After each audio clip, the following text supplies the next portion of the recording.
கரப்பான் இருக்குன்னா அது சாதாரணமாக விட்டுறாதீங்க. ஸோ ஸ்டார்டிங்லேயே மெடிசன்ஸ் நம்ம எடுத்துக்கணும். ஸோ இப்போ இவங்கள மாதிரி இருக்கிறவங்களுக்கு என்ன நம்ம ஃபஸ்ட்டு நம்ம கொடுக்கணும்னா, கால்களுக்கு ரத்த ஓட்டம் சீராக இருக்கணும். இது ஃபர்ஸ்ட் பாயிண்ட்.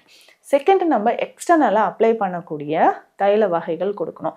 இதுக்கு பேசிக்காக நம்ம கொடுக்கக்கூடியது வெட்பாலை கருஞ்சீரகாதி தைலம், சிவனார் வேம்பு தைலம். இதை நம்ம அப்ளை பண்ணிட்டு கட்டாயமாக தினம்தோறும் 15 நிமிடங்கள் காலையில் சூரிய வெளிச்சத்தில் கால்கள் படுற மாதிரி இருக்கணும். ஸோ இது என்ன வேலை உங்களுக்கு எப்படி இருந்தாலும் சரிங்க. ஸோ இவங்களுக்கு நம்ம கொடுத்துருக்கக்கூடியது சிவனார் வேம்பு தைலமும் கொடுத்து இந்த சன்லைட்டில் டெய்லி காலையில் இருங்க அப்படின்னு நம்ம சொல்லியிருக்கோம். இதுதான் ஃபர்ஸ்ட் ட்ரீட்மெண்ட். ஏன்னா அப்படி சன்லைட்டில் இருக்கும்பொழுது கொஞ்சம் கொஞ்சமாக நமக்கு அந்த அரிப்புத்தன்மை குறைய ஆரம்பிக்கும்.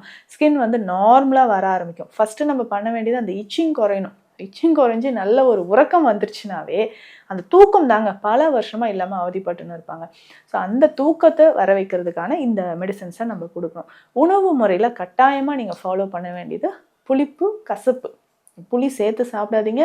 இந்த சிட்ரஸ் ஃப்ரூட்ஸ் எடுக்கக்கூடாது. ஸோ அதிகமான இந்த தக்காளி, அசைவ உணவுகள், முக்கியமாக சீ ஃபுட்ஸு, உப்பு நிறைய சேர்ந்த உணவுகள் திரும்ப திரும்ப ஹீட் பண்ணி ஃப்ரிட்ஜில் வைக்கிறேன், எடுத்து ஹீட் பண்ணி சாப்பிட்டேன், காலையில் செஞ்சேன், நைட்டு சாப்பிட்றேன், நைட்டு செஞ்சேன், அடுத்த நாள் மார்னிங் எடுத்துக்கிறேன்.